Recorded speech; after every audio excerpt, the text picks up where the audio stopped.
we go for launch.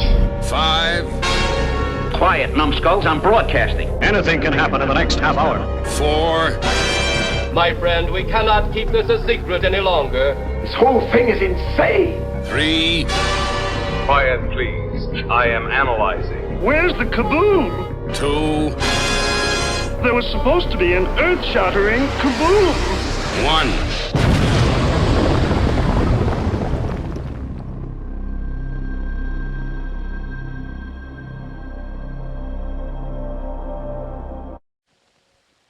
Godzilla, king of the monsters, alive, surging up from the depths of the sea on a tidal wave of terror to wreak vengeance on mankind. Godzilla, king of the monsters, it's alive! A gigantic beast, Stalking the earth, crushing all before it, in a cyclonic cavalcade of electrifying horror. raging through the streets on a rampage of total destruction. Godzilla, king of the monsters, Incredible titan of terror. wiping out a city of 6 million in a holocaust of flame. Jet flames cannot destroy it. Bombs cannot kill it. All modern weapons fail. Is this the end of our civilization? Can the scientists of the world find a way to stop this creature? Or the answer, see Godzilla, king of the monsters. You may wish to deny it, but your eyes tell you it's true. A tale to stun the mind. More fantastic than any ever written by Jules Verne. More terrifying than any ever shown on the screen. Awesome. Incredible. Unbelievable. A story beyond your wildest dreams. Dynamic violence. Savage action. Spectacular thrills. Godzilla, king of the monsters. Fantastic beyond comprehension. Gripping beyond compare. Astounding beyond belief. The mightiest monster of them all. See Godzilla, King of the monsters.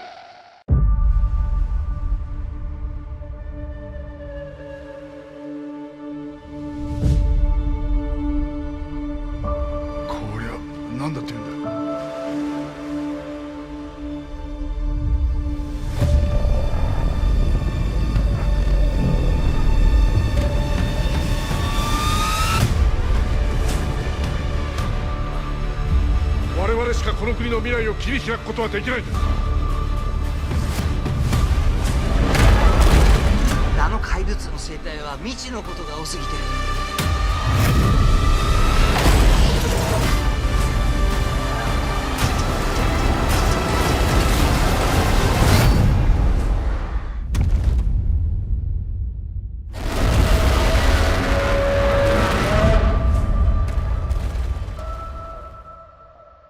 あいつの未来を守ってやりたい。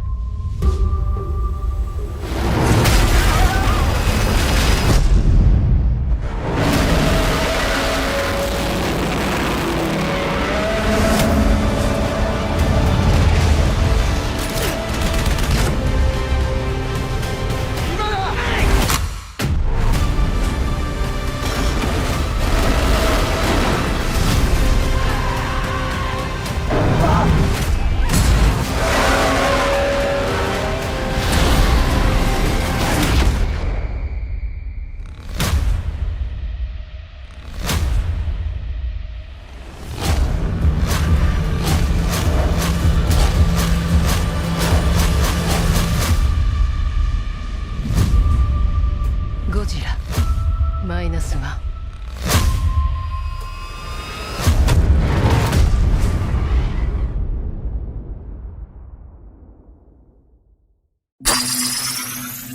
Greetings, my fellow galactic travelers, and welcome back to Planet 8.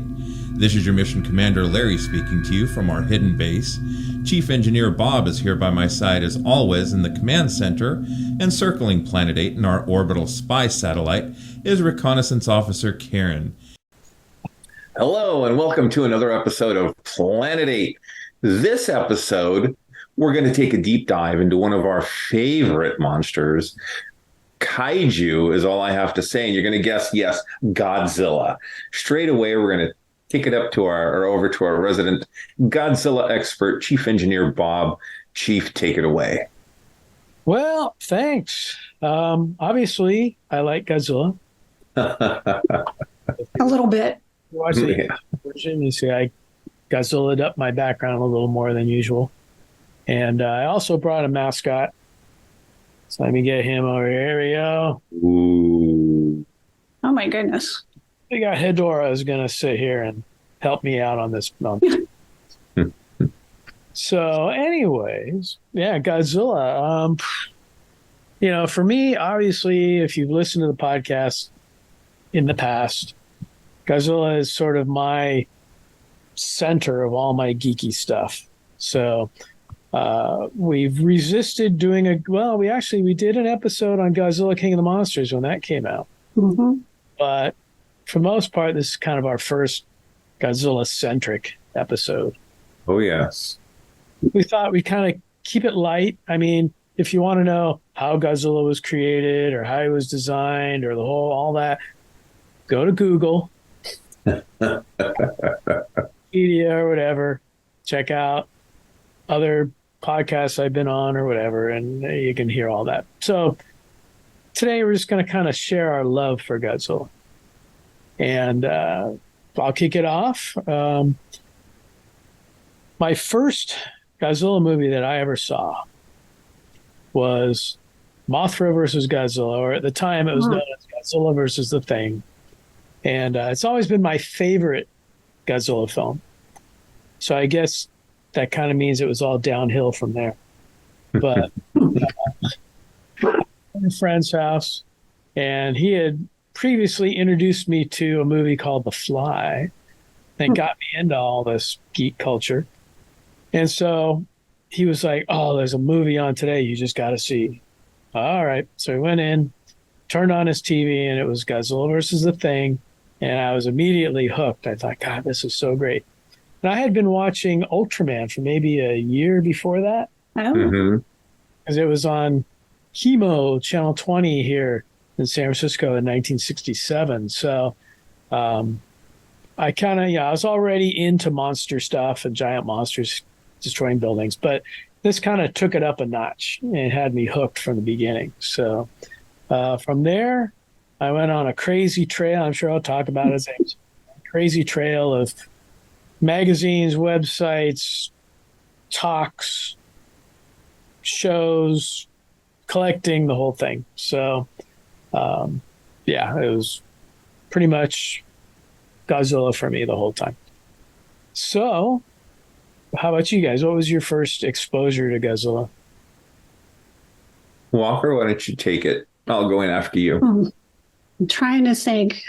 Yes, and I'm thankful for Godzilla in this season of thankfulness. I will say thankful for Godzilla. I was trying to think. It's either one or two movies, and I can't remember which one came first. So when I was a kid growing up in more this central coast region of California, but we would get all those LA stations and KTLA, Channel 5, on the weekends would generally show monster movies. And so that's how I became acquainted with Godzilla, was through that channel. And it was two films that stick out in my head as my initial experience with Godzilla.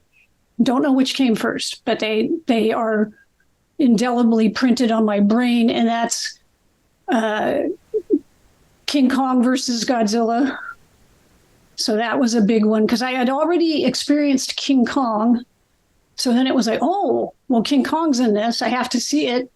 And then it was like, oh wow, there's like two giant monsters knocking over buildings, and like they have, and it was like, what's wrong with King Kong? But it was still really cool, to see Godzilla. It was like, oh, he's a giant dinosaur. And then the other one is Monster Zero. It was called Monster Zero when they showed it, right? And then it was like, oh, there's a whole bunch of monsters, right? And so I don't think I saw the original Godzilla, well, the American version of Godzilla, for maybe another couple of years. So my thought process always connects Godzilla with other monsters, because all the movies I saw when they were showing these on KTLA, it was like, or like Bob said, Mothra, oh, he's with Mothra, or he's with Rodan, or he's with. So I always felt like in my head, he had this whole pantheon of other monsters that he hung out with, right? So I didn't really see him as like a solo guy per se. I mean, he kind of was the lone wolf. He started out as sort of the bad guy, and then he became sort of like the anti-hero in the 70s kind of. But yeah, I always saw him in connection with all the other monsters when I was thinking about him as a kid. So that was kind of my initial impression. But he was like the baddest of the bad. He, you knew he was like, oh, he's the top guy, really. Even with like Ghidorah and everything, it's like, yeah, he's really tough, but Godzilla will find a way to beat him. So that was always my thought process about him. Well, for me, before Star Wars, before Star Trek, yes, even Star Trek, right around the same time, I would read some of the Spider-Man comic books. And so I was familiar with the Rogues Gallery. Spider-Man had the Rhino, the Scorpion, and, Batman had his Rogues. And so my first Godzilla movie, 5 or 6 years old, round about that age, was the first Godzilla. And I remember how upset I was. The death of Godzilla in the Steve Martin version. And let us be thankful for Steve Martin as well as Godzilla. But the American version of the original Godzilla had the oxygen destroyer. And I cried as hard as I did when Dumbo was rocked and cradled in his mother's trunk when Bambi was running from the hunter. And spoiler alert, his mother gets shot. Godzilla dying at the end, and it was a definitive death. Again, spoiler alert, it's no skin, just bones at the bottom of the bay. That was my first Godzilla with, God bless her, my mother would expose me to all these science fiction and monster things. And, it wasn't Creature Features, though. I want to say it was like the 3:30 movie on Channel 7 in the San Francisco Bay Area. Could have been Dialing for Dollars. I don't recall. But my second movie with Godzilla was the Smog Monster. And I asked my mom, I had these short pants. I asked her for suspenders and a bright pair of socks. And I would wear these shorts and I would run up and down the block yelling Godzilla or Ghidra or, whoever, as though I was the lad in the film, either running towards Godzilla or away from. One of the cool things with the Smog Monsters, I remember distinctly the kid playing with the Godzilla toy at the park. I think he slid him down a slide or maybe had him in a sandcastle or something like that. And look, you could go to the Toys R Us, local Toys R Us or KB Toys or King Norman's Kingdom of Toys, and you can get a Batman figure or a G.I. Joe figure, but you could not find a Godzilla figure. I'm sure Bob will get more into, we discovered Japantown out in San Francisco, and like I said, you see Bob's background, his monster garage. He has quite a collection, but anyway, that was my first impression and exposure to the king of the monsters. And I've been in love. Godzilla is my first exposure and love into the genre. Before Superman, before, like I said, all the other genres, it was Godzilla. And so I am very thankful for Godzilla this Thanksgiving season and all year long. Yeah, it's I think back to like the first time I saw Monster Zero. Mm-hmm. It didn't say Godzilla versus Ghidra or whatever. It's just Monster Zero. What is Monster Zero? I have no idea. So I was watching that, and suddenly, the leader of Planet X says, "I give you Monster Zero," and he presses the button. The screen comes up, and here comes Ghidra, like flying over the mountains, the hills of Planet X, with all the heads going everywhere and just beams coming out, lightning shooting everywhere. And I was thinking, this is the most amazing thing I've ever seen. Yes. I still think it's one of the most amazing things I've ever seen. And that's kind of my complaint on the newer Ghidras, whether it's the legendary CG one or, even Toho's Ghidras in like the 90s and things. It doesn't have that kind of frenetic, craziness to it. Bob, I want to say I hit puberty when I saw that scene for the first time. It was just so crazy. Might have been Kumazuno in the other scenes. It's Channel 2, Bob Wilkins Creature Features. He had quite a few of the Godzilla films, most of the real classics. But he would show Godzilla versus the Thing. He would show Godzilla versus Smog Monster, and quite a few different ones. The one that really amazed me was Destroy All Monsters. And I stayed up. It was like on Channel 5 at like 2 in the morning, 3 in the morning. This is the days before VCR, so right, you had to stay up, or you had to set an alarm and wake up and watch it. And I didn't know what it was. I knew it was a Godzilla film, and I knew it was monsters because it had monsters in the title. And suddenly, here it comes, and it's Godzilla and Rodan and Mothra and Minya and Anguirus and all these different. I'm like, holy crap! It's like a big smorgasbord of monsters. That was one of those movies that the next day at school, next Monday, everybody was like, "Did you see Destroy All Monsters?" And there was a big snake, and then the spider, and everybody you're sort of acting it out on the playground and everything. It was just I went to school with my shorts and my suspenders that Monday. I was very popular. No, Destroy All Monsters big. Smog Monster was just a trip, literally. Yeah. I still love that theme song, Save the World. Yeah. Yoshimitsu Banno, who was the director of the film. Tomoyuki Tanaka, who had produced all the Godzilla films up to that point, was in the hospital when that was being made. Oh. So Banno pretty much had carte blanche to do whatever he wanted. And when Tanaka came out of the hospital and saw the film, he said, "You'll never work for Toho again." The thing about Yoshimitsu Banno is years later, somehow he got the rights from Toho to do a sequel to Smog Monster. And he was shopping it around specifically as an IMAX feature for the United States. And he talked to all the studios and everything else, couldn't interest anyone. Finally, Legendary took him up on it, but then Legendary said, "Well, we'll go back and we'll start with Godzilla, and then we'll work our way." So actually, if it wasn't for Yoshimitsu Banno, we would not have the whole Legendary Monsterverse that we have today. In fact, just before recording this podcast, Monarch, Legacy of Monsters, started on Apple TV Plus. And even though Banno passed away like years ago, it says executive producers, and it has his name on there, Yoshimitsu.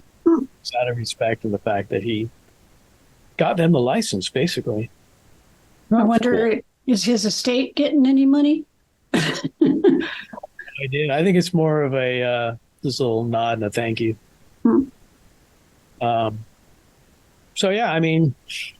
Just discovering the movies as you go along. Godzilla Raids Again, back then known as Gigantus, the Fire Monster, was almost like a lost film in the Bay Area. It's like nobody had it. Nobody showed it. I didn't see that until it actually came out on VHS. In fact, a friend of mine, Kip Dotto, was out here from Florida, and he had an audio cassette of the movie. We'd never seen it before, so we're driving around, sightseeing, whatever, and I had it in my car stereo at the time, and so we were listening to it. I had heard the whole movie before I ever saw it. It's actually okay, because if you ever watch the English dub of Godzilla Raids Again, every little bit, every little thing that happens is like completely it's almost like a radio show, like you're watching a radio show, because they describe every detail. So I always said I wanted to just kind of edit it down into like a radio show and see how it would come out. But, that's a good point. Other than whatever movie was on TV, either, Dialing for Dollars, Creature Features, this was before Betamax, VHS. So I've talked about this before. If something was coming on TV and I fell asleep or I didn't wake up, I thought I'd never watch it or be able to watch it again, because there was no physical media. It was just, television, unless there was a rerun or something or a repeat. So when the VCRs started, coming out, these videotapes were like $60, $70, $80. So we would try to rent, what we could. But Godzilla movies were very, very hard to come by. I don't know if they're still in business or not, but I will not name names. But there was a shop that we would go to, and we'd buy bootleg VHS tapes of Godzilla movies. And they weren't dubbed. They weren't subtitled. You just watched the Japanese version of the film, and you got the gist of it after a while. There was always going to be a love story. There was always going to be some kind of form of loss, sense of revenge, and, Godzilla and company then wreak terror on whatever town they go through. But there was dark times for us Godzilla fans for many, many years. Yeah, I mean, I would basically, every Sunday morning, the San Francisco Chronicle, the date book, would come out. The pink section. The pink section, that's right. Pink section that have all, entertainment news and movies and everything else. And then you get to the TV listings. And then I'd go through all the TV listings and circle all the monster movies that were on for the week. Every once in a while, they'd have a little picture of one of them. And so, I would sit there and clip out anytime they had a little picture of Godzilla or something. And that's kind of what started my collection, was TV guide, newspaper, clipping photos out, putting them in a book and stuff.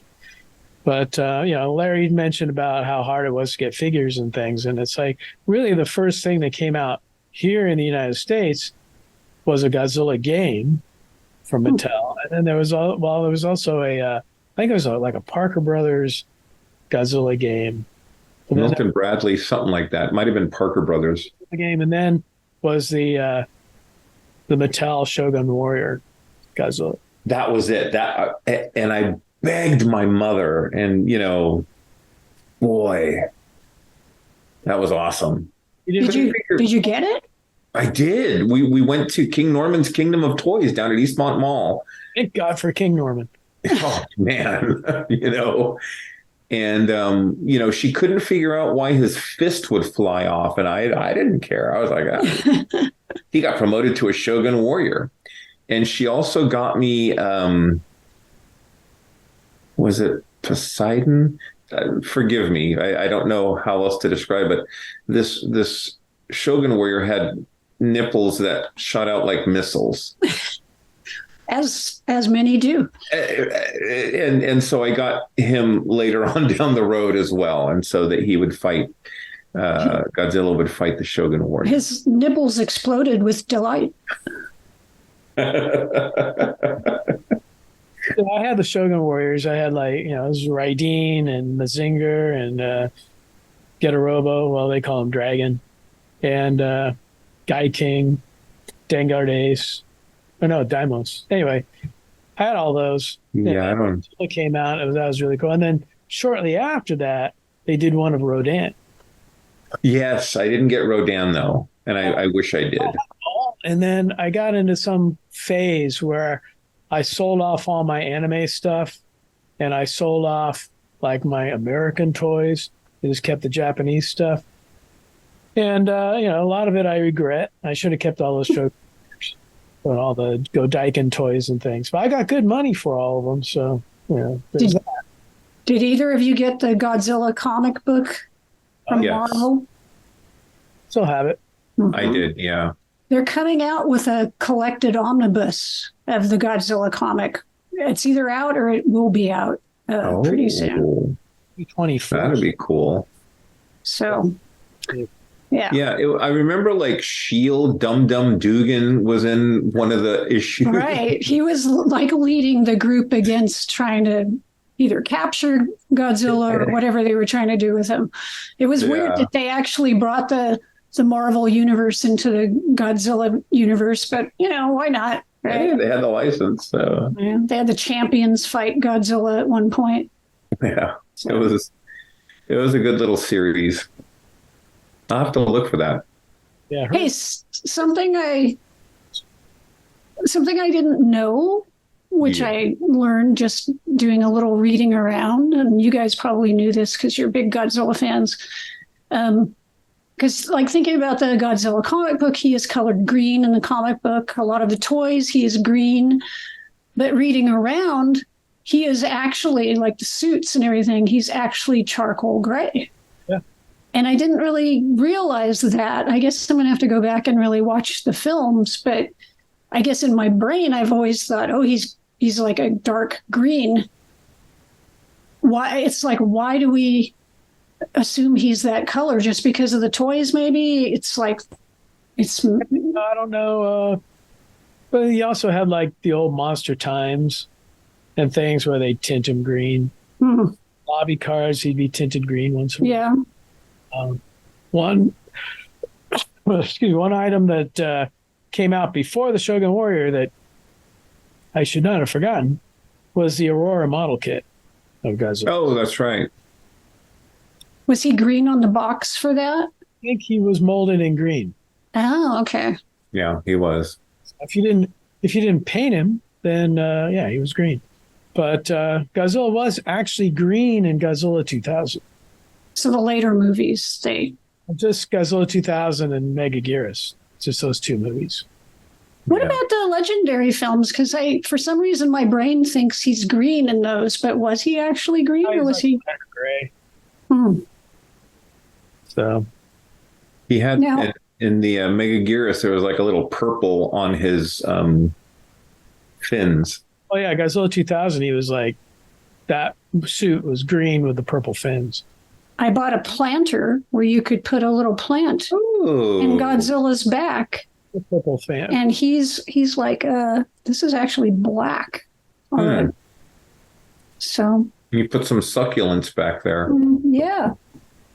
And there were other toys that came out. Let me grab something. One moment. While Bob grabs something from the back of his monster room. Dun, dun, dun, dun, dun, dun. Dun, dun. Something very green. Actual play set that came out. All I have left are the figures, but it was a whole, like a play mat, and then you had like buildings and tanks and things you could set up. And it was Godzilla. Oh my goodness, that's bright. Versus the Triphibian monster. And oh my goodness. It was a made up thing. They also had a puzzle with Godzilla fighting the Triphibian monster. Wasn't the animated Godzilla, or maybe Godzuki was green? Godzuki was very green. Yeah. I think they were both green, though, weren't they? If I remember. Godzilla was represented over here by Henry G. Saperstein, so maybe it was Saperstein that kind of... How green was my Godzilla? That Violante poster in the back, Bob, makes him look green, or maybe it's just the Violante orange that kind of pops the green. Mm-hmm. Yeah. Yeah, no, he's green in that poster, but that's more of lighting and tint. But yeah, in the 90s, the Heisei films, they did like a art poster before the regular posters came out. And that was the art poster for Violante. And those posters are really cool. That's the banner I have. I have like 4 or 5 of those banners like behind the shelves behind me on the I'm in a garage, and behind these shelves is a garage door that used to open, and I had the banners on the garage door. I'd open the garage door and it would come over the top. You could see all the banners, but I have since disabled the garage door. And so those are just, I don't know. Someday, if I ever take these shelves down, I can get to the banners and pull them out. But maybe not. Maybe they'll just stay back there forever and rot. No. Don't let the banners rot. Right. Do you guys like Godzilla best as like a evil Godzilla, as an anti-hero, as sort of the friendly Godzilla, as a force of nature? What's sort of your favorite take? Well, growing up, sort of my prime time Godzilla was the one in the 70s, which he was more of a superhero. He was big at that time, thanks to like Ultraman, Mirror Man, all these different superheroes that were on TV. And so Godzilla kind of became a superhero. I kind of like him sort of ambiguous, where you don't know if he's a good guy or a bad guy, or maybe he's a good guy. Maybe he's not so much protecting us, but he's protecting his territory. So that would mainly be from like Ghidorah through Baby Destroy All Monsters. Yeah. Mm-hmm. I recall the Godzilla, he from the 70s. He couldn't talk, but he'd mime really well. So before a fight, he'd kind of start flicking his nose. Yeah, he's happy. But I remember he's talking to Jet Jaguar. Yeah, Jet Jaguar like, and it was like, "Rrr, rrr, rrr, rrr." And they were having this, and here's a little kid with this, oh, Godzilla's going to go after Megalon. And I'm like, how did he, but, it got a little comical sometimes, some of the things Godzilla could do in these films. But yeah, the latter half of the 70s films I loved, but Biollante is by far my favorite Godzilla film and my favorite Godzilla look. And, for my money, him coming out of that volcano, and they thought they killed him in 1984, right? But he comes out of that volcano and the volcano's blowing and he's pissed and the music's playing and people are running. I'm going to go have a second puberty here in a minute if I talk too much about this film. So you like him a little on the mean side? I do. Like, you messed with me, pal. Oh, okay. I'm going to get to you after I finish killing this big rose. But my wrath is coming. I didn't forget about you electrocuting me with your little, tanks and stuff. Yeah, I think I'm sort of in between the two of you. I like Godzilla a little bit as sort of unknowable, sort of that, is he going to help us? Is he going to destroy us? Like, he has his own motivations. We don't really know exactly what they are. He's definitely cranky, and you don't want to. He has a temper. Yeah, you don't want to upset him, but sometimes his motivations align with, what the people want. Sometimes they go a different way, and we can't really understand what it is that he's, necessarily doing. So well, there was another version of Godzilla that I got excited about where he had no pupils. It was just white eyes. All Out Attack, Monsters All Out Attack. Was that what it was, Bob? Do you recall? It was a one-off. All Out Attack. GMK. Yeah. That look was awesome, and Godzilla was meant to be more of like a hurricane or a force of nature, maybe a little more on the evil side. Well, see, like in Biollante, they made his pupils so big that was actually almost the opposite. It looks like he has just black eyes or dark. Mm-hmm. You don't really see the white around his eyes. Yeah, that is my favorite Godzilla. Well, I don't know. The 67, 68 version is kind of cool too. 68 is sort of my nostalgic favorite, but Yeah. 64. If someone said, how should Godzilla look? I'd go 64.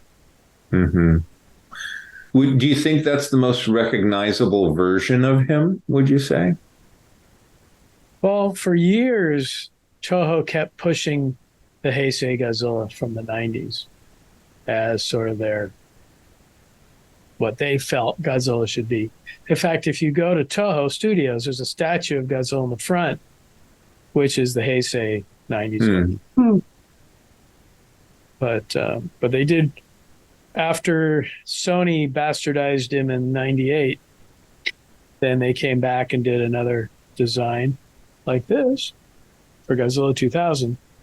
And again, they've since said, Godzilla needs to, they've always said, he needs to have certain features. He's got to have 3 rows of fins. He has, which is weird because in some of their films he doesn't. The earlier films, small rows, but the big in the center. But a lot of their caveats to how he should look is basically how he was in the 90s, basically. Yeah, and we'll go back and forth, I'm sure, but the actor who portrayed Godzilla in those early films, Bob, you had more dealings and met with him far more or many times than Karen and I. But why don't you go ahead and talk about your experiences with him and I've met him a few times at different conventions and things, and he's great with he passed away, unfortunately, a few years ago, but he's great with the fans. A big kick. In fact, today I'm wearing my Godzilla ring. Oh, nice. For those of you watching on YouTube, and you should be, Bob is showing you his ring. But I have a really cool picture of Nakajima, like holding the ring like he's going to eat it. And it's pretty cool.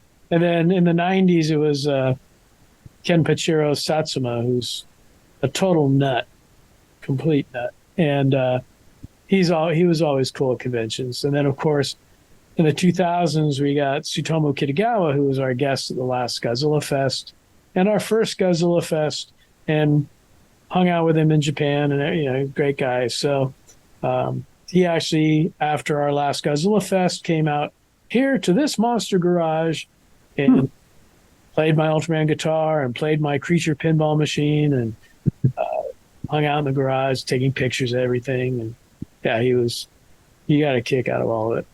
That is cool. He's all kind of CGI, although in the legendary films, you've got TJ Storm, who is the basically the motion capture actor that runs around in the green leotards of the ping pong balls. So yeah, he doesn't have to sweat off 20 pounds. Yeah, I was going to say. He's a great guy. We had him a couple of our shows, and just last week when I went to the premiere of Godzilla Minus One, which I'll talk about later, he showed up. So nice. Yeah, great guy. I already told him we got big plans for this year, so get ready. He's like, whatever you want, just let me know. I'll come up. Nice. There are these wonderful photos of Nakajima-san either putting the suit on or taking it off, and he has, cloth wrapped around his head trying to soak up the sweat. And, his stature was small, and he was older, admittedly, by the time we met him. But you have to think the kind of stamina that they had to be in that suit for, a half hour, let alone a couple of hours. And, you couldn't hear well, you couldn't see well. He could stay in the suit for about 10 minutes. There you go. So many studio lights, and I mean the first suit was basically rubber, like actual tire rubber. Jeez. Bamboo was like holding the shape and all that. And they had another actor who tried. There's supposed to be two actors playing Godzilla, and the other one could make it more than about a minute. So Nakajima could make about 10 minutes, but they would also empty out like a pint of sweat in the bottom of the suit, after you get done. He would talk about, when they put the little explosions when the tanks are firing and the suit would get hot. That was like real, little, not dynamite, but still. Doing scenes in water, if he'd fall over, there was a real danger that he'd drown because you're in this, suit. The water's coming in. Watertight. Yeah. In fact, if you look at the suit, the neck extends over the head. Uh-huh. And the head of Godzilla is like above the head. And so in the neck, there are like little holes. And sometimes when you look at certain stills or you look at, freeze frame on your 4K TV or something, you can see the little holes in the neck where he's looking out. But so you look at like some of these scenes where he's coming up out of the water, and it's like he's got to go down, he's got to hold it while they get everything set and ready, and then they cue him, poke him, whatever, when it's action, and then he comes rising up out of the water. But the suits the water scenes were always kind of like the last scenes they'd shoot because the suits would just soak up the water. In fact, in Biollante, there's one scene where Godzilla's approaching Megumi Odaka, who plays the psychic girl in there. And he looks like a giant road cone because the bottom of the suit had absorbed so much water and the head was...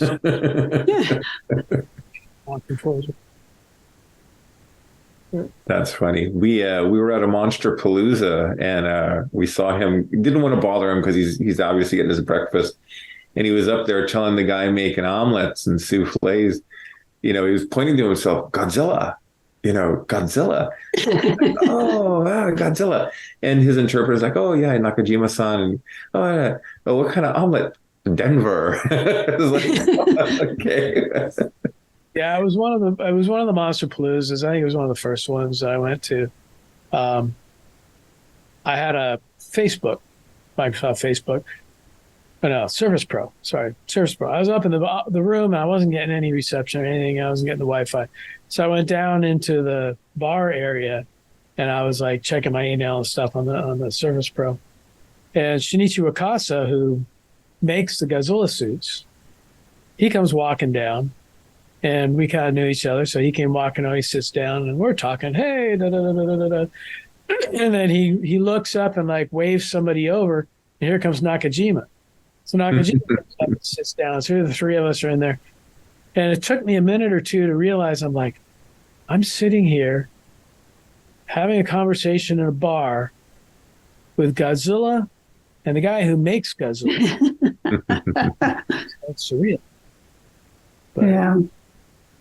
So that's awesome.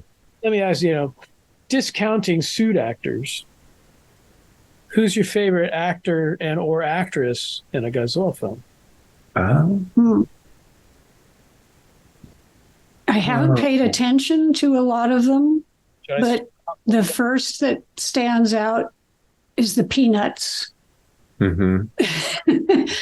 from Mothra, and I don't remember the actual names of the actresses, the two women. What was that, Bob? Me and Yumi Ito. Okay. Just because I remember the little song. Mitsuraya. Peanuts. In fact, they were on Ed Sullivan a couple times. Oh, wow. If you look up the Peanuts Ed Sullivan on YouTube, that'll have a couple of their clips on there. I'll have to do that. That's cool. I enjoy these films so much. One of the actors that sticks out, because I actually saw him at a convention, was the actor who played the android in Godzilla versus King Mechaghidra. And I can't think of the actor's name. He's an American actor. but was fluent in Japanese. He was the M11 android. Yes. And he regaled us with all these like fun stories of, acting and, figuring out what kind of a cyborg actor. Then there was time travel and everything. So yeah. How about you, Bob? You got a favorite? Yeah, I got a Robert Scott Field story for you. He was supposed to come in via Zoom to one of our Godzilla nights, and he was all ready. I talked to him and said, "Okay, yeah, I'll do it." Blah blah blah blah blah.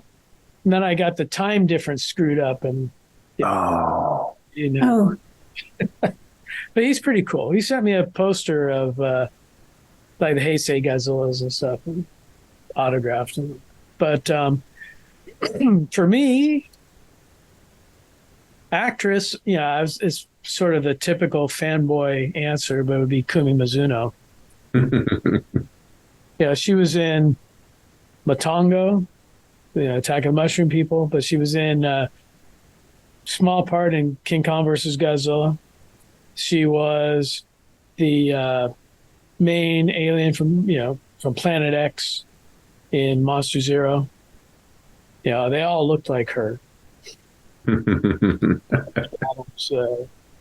Namikawa, his girlfriend in that. She was also the native girl in Ebirah Horror from the Deep, or Godzilla versus the Sea Monster. And she's been in a couple other recent ones as well. Actor, I got to say Akira Kubo. Because when we did Godzillafest back in 2004, and Dave Chappell, who helped us get the guests, he's like, "Who do you want?" And the first person I said was Akira Kubo. Get Akira Kubo, because he hadn't been to any U.S. conventions up to that point, and he hasn't been to one since. So we were the only one who got him as a guest. But yeah, he played, and his roles were so varied, because he played Tetsui Terry, the inventor in Monster Zero. Tetsui, telephone. Yeah. And then he played the hero in Destroy All Monsters, the main hero in that. He played the photographer in Son of Godzilla. He was also a reporter in Yog, Monster from Space. Oh.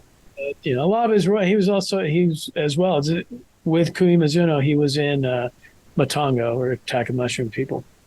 And his characters weren't always, a lot of the Japanese, they get kind of typecast or whatever, and they get the same kind of, okay, he's always going to be a military general, he's always going to be a reporter, he's always whatever. Akira Kubo had, I think, the most varied characters of any of the Godzilla actors. So nice. Thumbs up for Akira. Yeah. Bob, you mentioned Godzilla versus the Sea Monster. Now, that was originally supposed to be a movie featuring King Kong, right? Yeah. And what happened with that, though? Was there a rights issue or something? Well, they had done King Kong versus Godzilla, and then they had rights to like another Kong film. But I think at the time when they were going to make Ebirah Horror from the Deep, which was about the giant shrimp, and we'll get giant shrimp. Everybody says a crab, and I've argued for years he's not a crab. No, it looks like a shrimp. I thought it was a lobster. When you go to a sushi restaurant and you order shrimp, what are you ordering? What's the word that you order? Ebi. Ebi is shrimp, and then raw is usually they put goji ra, ebi ra. That's like makes it it's big, giant or big. So ebi was shrimp. And then Ebi Ra. It looks like a shrimp in the pictures. At the time, Rankin Bass was doing that, doing the King Kong cartoon. Mm-hmm. 10 times as big as a man.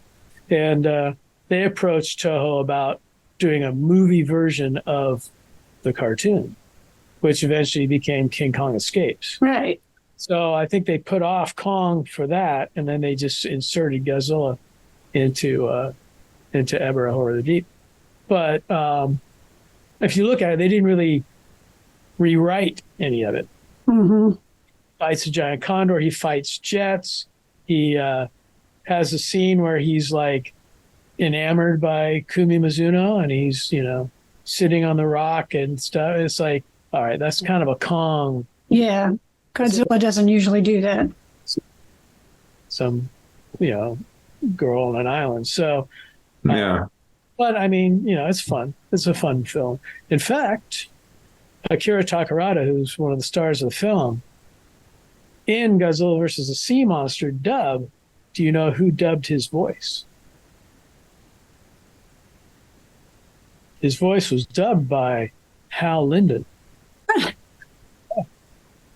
There's been a lot of famous actors that have dubbed.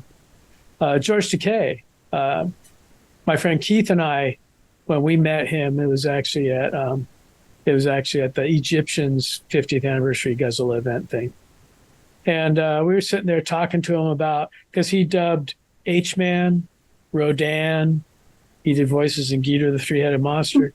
We were talking to him about that, and he was jazzed. He was like all about it, because here's somebody not asking him about Star Trek. I can talk about something else. It's hilarious. Going on and on about that. Key Luke, who was in Kung Fu, and he also did the voice of Zoltar in Battle of the Planets. He did some of those early films. We were watching Enter the Dragon on TCM last night, and he dubbed Mr. Han. That's right. In that film. Yeah. Nice. Right out of a comic book. Out of a comic book, man. Still a great movie. So let me ask you guys this. Oh, go ahead, Bob. A Godzilla film, but the Mysterians. Now, Larry mentioned back when videotapes were like $80, $85. Yeah, I paid $85 for a Betamax copy of the Mysterians. Pre-recorded, whatever. Anyway, the head Mysterian, his voice was done by Ted Baxter. Oh, wow. Aquaman. Yeah, he did a lot of voices for like a lot of the Hanna-Barbera cartoons and stuff. Mm-hmm. In fact, he talked about Hanna-Barbera Godzilla. They did not use Godzilla's roar in that. Mm-hmm. Do you know who did the roar for Godzilla? Ted Baxter. Close. Ted Castle. Oh. That's and, nice. Stuff for Hanna-Barbera too all the time. He did the theme song for Adamant. Open Adam, it's Adamant, and all that. So, yeah, he did the Godzilla roar. Nice. That was the equation. That was the equation. Yeah, I just saw that Star Trek episode the other day. But, yeah, so it's kind of fun to find out who did little voices and who did, different things for Godzilla films and that. And so let's see, what else can we... All right, what's your favorite scene in a Godzilla film? Maybe something Godzilla did, or some building he smashed, or some monster he fought, or... That's a tough There's so many. For me, it would have to be when he comes out of the dirt on the beach in Godzilla versus the Thing, or Mothra versus Godzilla. That appearance, just the way he comes up out of the sand and then he like shakes it off and starts marching towards the city. I think that's classic. I love it. I'm going to stick with the volcano scene from Violante. Another good entrance. Yeah. Well, this is sort of weird, but the first thing that popped into my head was when he was trying to teach little Manila to stand up for himself. And he was like stamping on his tail and stuff. They did versions of that. Oh, yeah? They did the original scene in Son of Godzilla. And then they redid it with the 1968 suit for Godzilla's Revenge. Huh. Revenge, there was a ton of stock footage, but when they did that scene, they actually reshot it, which was kind of... I wonder why. Why did they feel the need to reshoot it? Unless they just wanted to make the suit look And again, they showed scenes from Sea Monster and the scenes from other stuff that the suit looked totally different. But maybe they just thought the Son of Godzilla suit looked so different that they needed to redo it. Interesting. Now, was Manila supposed to be a combination of, was it mini Godzilla? Well, in Japan, it's Gojira, right? Mm-hmm. And so it was Minira, Mini-Ra. Mm-hmm. Gojira, Mini-Ra. And then when it came over here, they just kind of anglicized it to Minya. But yeah. Because I've seen different names for the little character. I've seen Minya, I've seen Manila, and I think there's one other one too. I've never been sure, like, what is the official name of the son? Godzuki. You watch it, mister. No, it's Minya or Minira. Okay. Let me ask you guys something. It's going to be harder for Bob to answer, but do you have a favorite Godzilla collectible? And why is it your favorite? Well, am I starting off or is someone else? Who if you think you got one, Bob, I know you got a lot to pick from. I don't have it here. No? I'll start off. Unfortunately, I'm not trying to start off on a negative note, but it was lost in the fire. Oh, no. Yeah, it was a 1,000-piece puzzle, and it had the Heisei... No, it had the posters leading up to the Heisei series Violante. It didn't go past Violante, I think. And it just had... It was like the art of the battle or something like that, and it was... The background was Godzilla's scaly skin, and then it had the posters lined up. And I loved that thing. That's cool. Yeah. So, I'm on the hunt when I go to thrift stores and flea markets. And you owe me a list of the books you lost so I can forever buy you birthday and Christmas gifts. So thank you. I will work on that. Yeah. So here he is. That's huge. Is that your child? Your love child? The turtle came out of his shell. Now, when we went to Japan, I won't get too far into this so as not to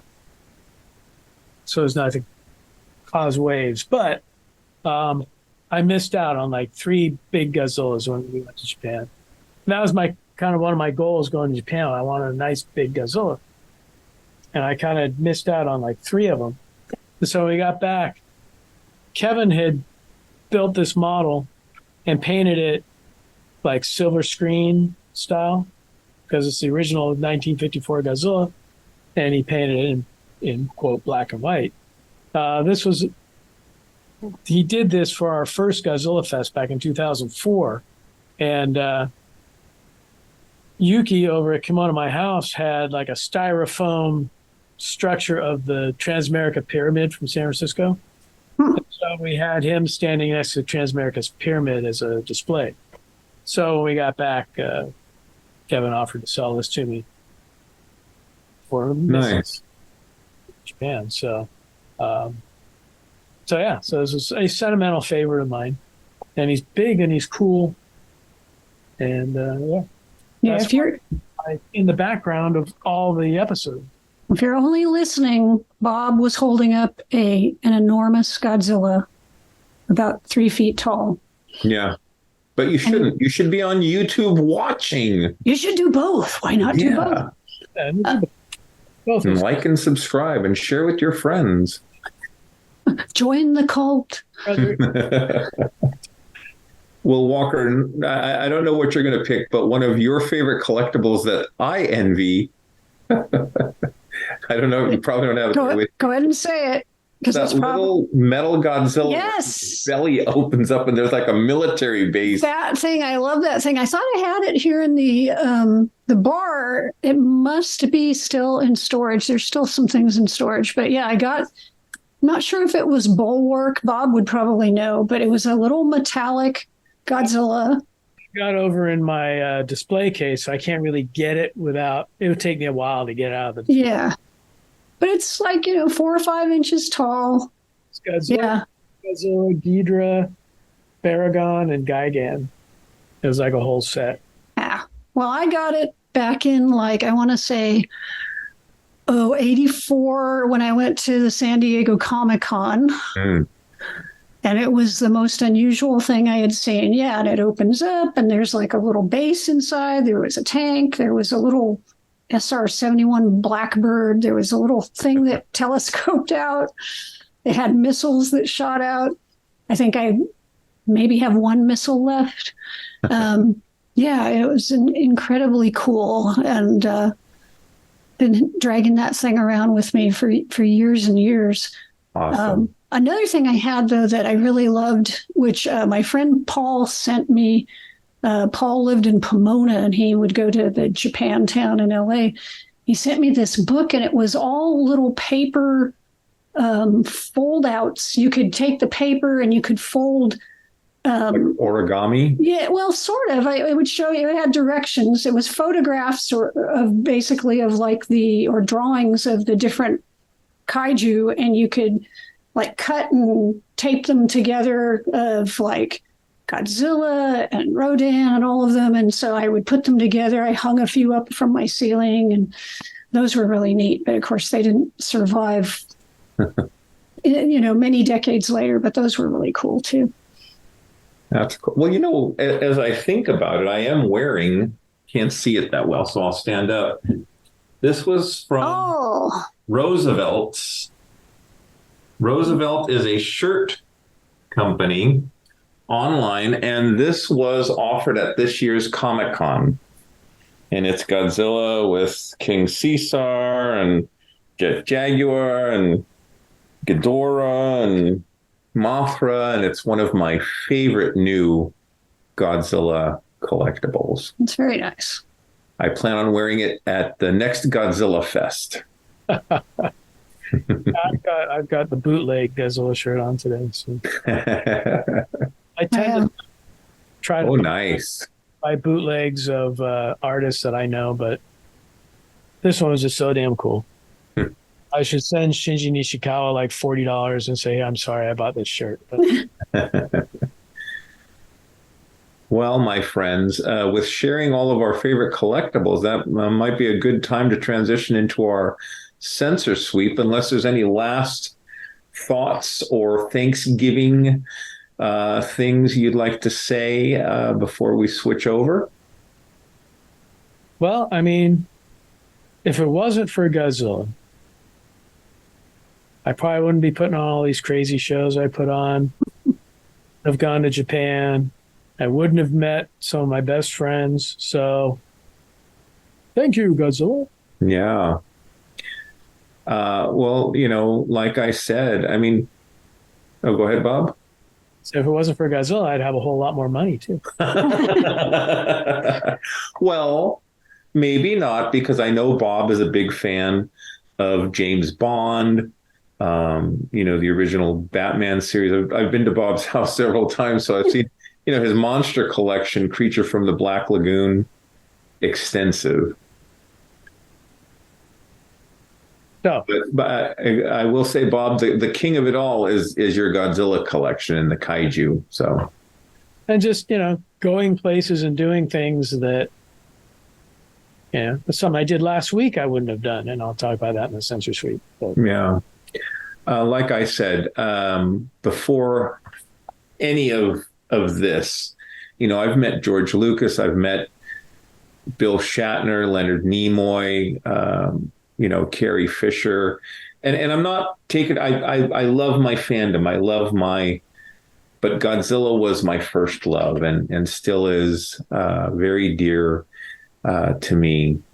And it's been so much fun watching these films. And, a lot of it is finding the collectibles, finding the bootleg VHS that they burned off of a Laserdisc copy, and we would slip them $25 in an envelope, and they'd put the tape on the other side of the counter. It was this cloak and dagger stuff for a 12-year-old. It was amazing, but it is a very enjoyable. If you've never seen a Godzilla movie, maybe you've only seen the Monarch and the God. And I'm taken away from the American Godzilla. God forbid you've only seen the Matthew Broderick Godzilla. go back to the beginning. Enjoy those films for what they were meant to be. Mm-hmm. What about you, Walker? Hey, yeah, I mean, Godzilla is a genuine icon that transcends all nationalities, ages, whatever. You know, you can find Godzilla everywhere. Godzilla is on The Simpsons. Godzilla gets mentioned on the news.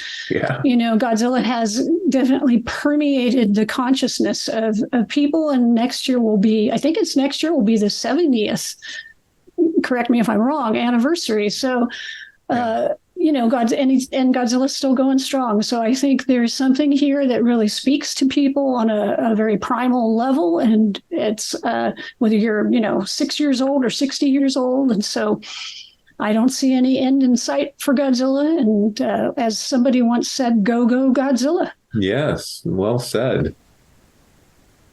Well, this was a fun episode. They're all fun, but, you know, each subsequent one becomes even more fun. I hope you guys enjoyed and are thankful for Godzilla. We're going to get into our censor sweep. And Bob's got the grand ball of all censor sweeps. So, Chief, take it away and we'll follow after. Well, perhaps I should start off with what I did on my late summer fall vacation. Last Friday, I was able to go down to LA and went to the Directors Guild of America Theater and saw the premiere of Godzilla Minus One. This was the red carpet premiere. Takashi Yamashita, the director, was there. The main star was there. Even like Michael Dougherty, who directed Godzilla King of the Monsters, was there. Had a nice chat with him. He was a guest in our 2019 show. TJ Storm was there. You know, yucked it up with him. Just a blast. So I had that's the ticket. Ooh. Minus One. And the press pass. Ooh. So we got to, I went down with Keith. Keith and I do sci-fijapan.com. And so we went down as press. We got to bypass all the people. We got there. They said, get there at 6. Movie starts at 8:30. And we got there at 6 and it was packed. Just the red carpet was packed. Everything was packed. So we checked in. They took us right down through everybody and put us right on the red carpet. We saw everybody as they were coming by. And for whatever reason, I mean, a lot of these people on the red carpet were like YouTube influencers and people that had nothing to do with Godzilla. And, you know, they're coming up and this group next to us was interviewing each one. And this girl comes up, you know, and you know, they're like, oh, what was your first Godzilla film? This one, you know, and it's like, oh. So we, you know, pass, let her go, pass. Michael Dougherty came in with Seth Green, of all people. So Seth Green and my friend Keith are good buddies from when Keith was living in LA. So he came up and talked to us for a while and had his big reunion with Keith. They hadn't seen each other in a while. Then we went and saw the movie. Holy crap on a stick. It's great. This comes out here in the U.S. There's a fan event on November 29th, and then it plays December 30th through, I think, December 7th. This is going to play for a week in a lot of the Regal theaters. It was originally supposed to be in IMAX theaters, but Beyonce is now on my shit list. Stupid concert film is taking up all the IMAX theaters and bumped Godzilla. Oh, no. Godzilla Minus One, you know, I saw it just in a regular theater. I thought, God, I got to see this in IMAX. And now it's like, won't be able to. It will play in IMAX on the 29th, but Debbie and I have tickets for the Trans-Siberian Orchestra that night. So can't go and see it in IMAX. But sounds like we won't have a Thankful for Beyonce episode in the future. Well, you know, Beyonce knocked off Godzilla and Taylor Swift is knocking off the Beatles. So what can be done? whatever. But so Godzilla Minus One, very much recommended. Yamashita, the director, is basically, he did such films as Space Battleship Yamato, the live action version.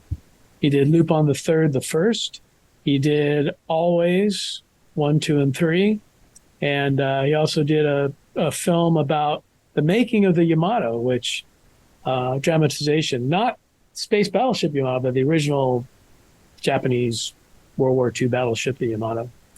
And very strong. He always has very strong characters. This one follows a kamikaze pilot who kind of deserted his post. He basically faked that something was wrong with his plane and landed rather than do the kamikaze thing and commit suicide, ramming, whatever. So, of course, through the film, he has to kind of prove himself as he goes along. But the characters in this, very strong. It takes place in 1946, just after World War II. So the whole idea is the bombing of Hiroshima and Nagasaki, Japan is at 0. And then Godzilla shows up, so that puts it at -1. So that's where the title Godzilla Minus One comes from. And then also I guess it has started November 17th. They showed the first 2 episodes of Monarch Legacy of Monsters, which is the legendary TV series. And it's not, it's Godzilla is in it. I've got press screenings of the first 8 episodes, and he's in it. And he has some cool scenes, and he has one really major episode. But it basically, the whole idea is it flashes back between the 1950s and 2015, the year after the first Godzilla attack on San Francisco. And it basically tells the story of how Monarch was created and came about, and then what it has become in 2015. And I think the brilliant thing that they did was there's this one character, Lee Shaw, and he's played both in the 50s and in 2015 by 2 actors. 2015 is Kurt Russell. 1950s is Wyatt Russell. So just seeing him and his father in the same thing, exact same acting styles, they look very similar. It's just an amazing bit of casting to put the 2 of them in there, playing the same character, 50 years, 70 years apart, whatever it is. So that's pretty neat. That's very cool. And then, of course, I'm thinking Keith and I will probably go back down to LA for another premiere in April, because we have Godzilla Against Kong, the sequel to Godzilla versus Kong. And that'll be out. And because 2024 is the 70th anniversary of Godzilla, we will, of course, have Godzillafest in August. And I have a phone call this week. Maybe I can talk about it more in the next episode. I have a phone call this week, which may lead to a huge Godzilla event coming up next year. Oh, Keep that in mind. Very neat. So that's my sensor suite. Sounds good. Well, Walker, would you like to go next, or should I go next, or? Do you want me to take the hit after all of that? I'll go ahead and do it. I'll take one for the team. No, I'll go. I have no problem. I'm good. Okay. That was pretty impressive, Bob. And I'm glad to hear that. Well, I figured Bob pretty much shoots straight. If he didn't like the movie, he would tell us so. Mm-hmm. Oh, -1. Oh, I'm saying you're going to like it. Okay. Yeah, I can't wait. I have to scoot out and catch that. Towards the camera and roars, you'll be shaken out of your seat.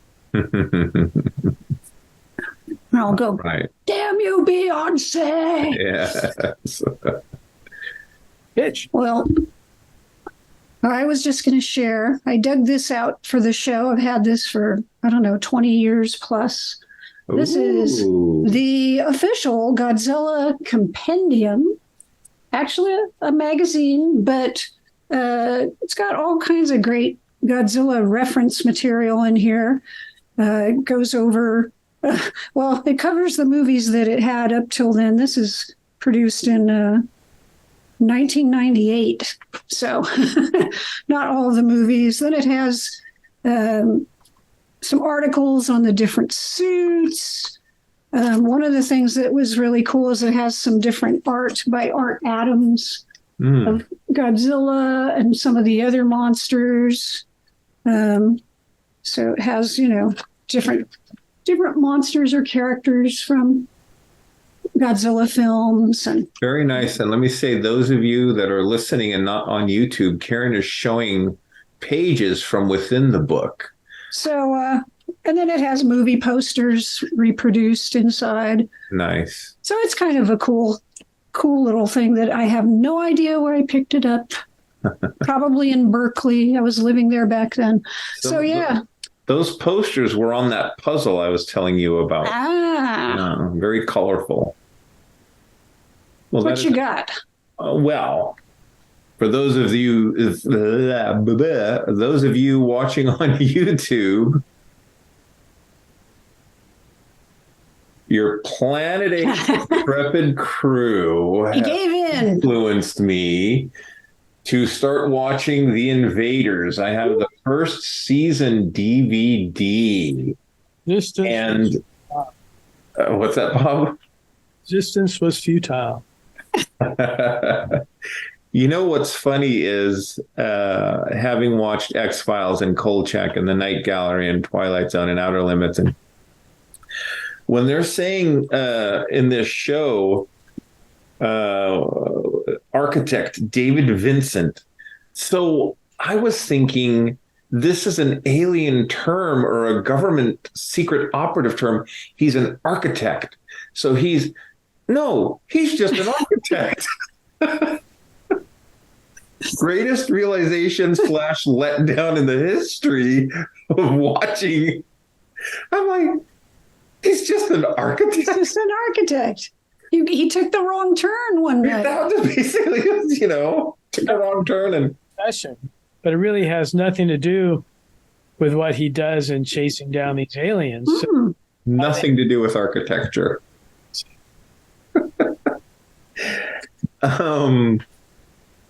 But I will say I've gotten through like the first 2 or 3 episodes, and this is a Quinn Martin production because the drama is pretty thick. Roddy McDowell starred in this one episode, and not only, spoiler alert, not only does his father die halfway through the episode, Roddy dies at the end. And I'm like, Jesus Christ, this is like terrible. Well, they're not necessarily predictable. There's a lot of guest stars that you'll recognize from TV of that time period. A lot of Star Trek guest stars. And it feeds into the same sort of paranoia as X-Files, too. Yeah, one of the fun things with one of the episodes, so he's thinking that this, one person is an alien and this one girl is not an alien, and it turns out that the sheriff was human and the girl was an alien, and he totally misread it, and there's a lot it's just like twists in that. Yeah, it's kind of, half X-Files, half soap opera kind of to me. It's like, no, actually not soap opera, maybe more like Dark Shadows. Yeah. But anyway, it's a lot of fun. So I'm enjoying a couple episodes. Look at the cars. I like looking at the cars. I like looking at like the when you look at like the living rooms and other stuff, there's like ashtrays everywhere. And, look at the lamps. It's like, oh, yeah, I remember my grandparents had a lamp like that or whatever. It's just those 60s stylings, bring back a lot of, if you're of a certain age, they'll bring back certain memories. And it's funny because you watch it and it's like, okay, he's got to get a hold of somebody. So watching it in today's sensibility, you realize, oh, that's right. He doesn't have cell phones back then. He's got to go find a payphone, or he's going Right. He's looking through the phone book. Yeah. Yeah. Or he knows someone who can, look up Interpol or whatever. It's fun to watch. Day of the Jackal is another, it's a film about the planned assassination, the plot to kill President de Gaulle. And there was no phone, no cell phones, no fax machines, no computers. And they're doing all this like investigative work. And that to me is half of the movie. I enjoy what our architect friend goes through to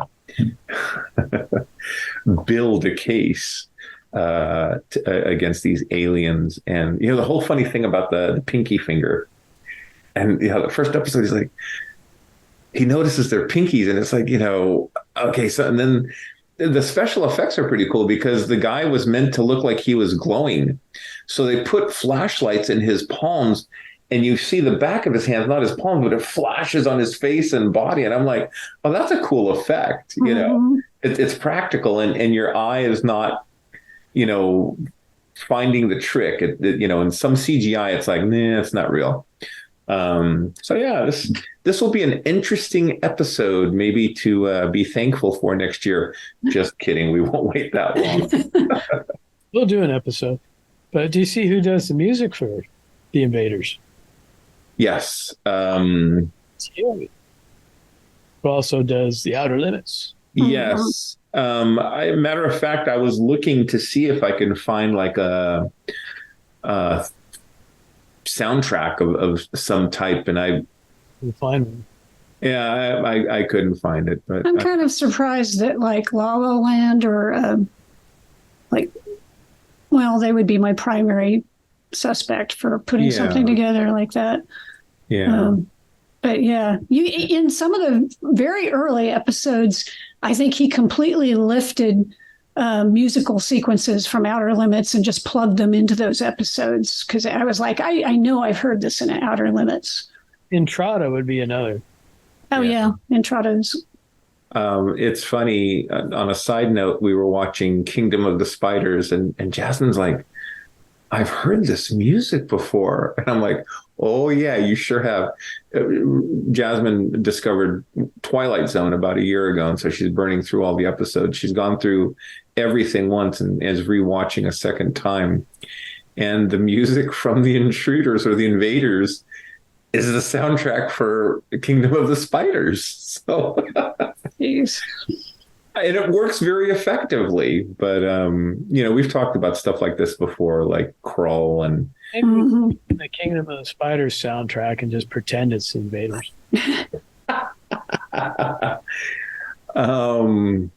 Yeah. So we'll get into the Invaders at some point in the future. Thank you guys very much for being persistent.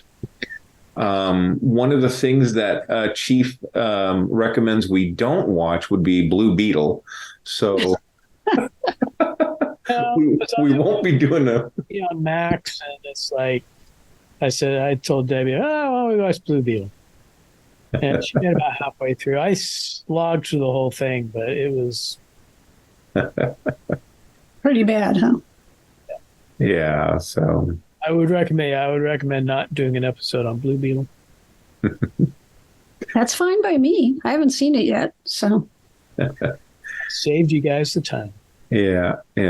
Well, my friends, absent any last minute anecdotes, this is going to bring this episode to a conclusion. Yeah. And not only are we thankful for Godzilla, we're thankful for each other. This podcast is more and more fun. It's very stressful to get these episodes together, but the payoff is more than worth it. And we're thankful for all you guys listening and supporting us and commenting, sharing, listening and watching. And we wish you a very, very happy and safe Thanksgiving.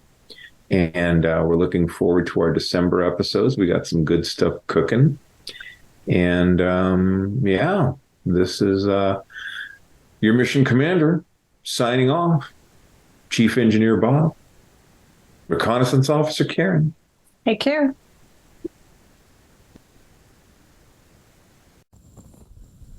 On that note, this will conclude this transmission from Planet 8.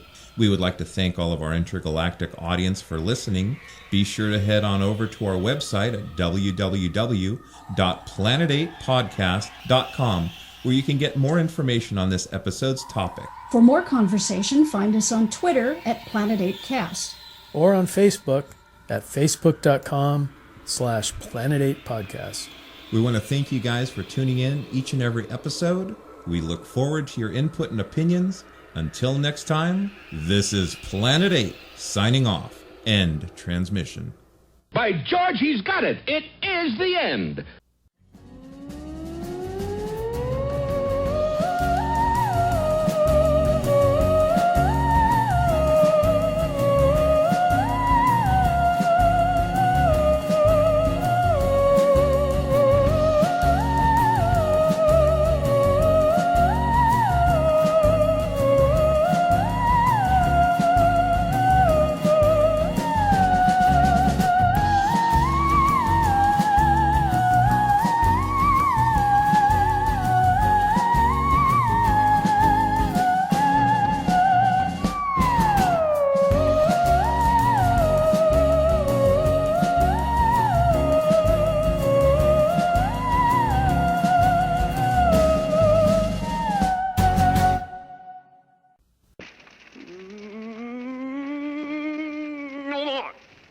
I'm sick of Godzilla.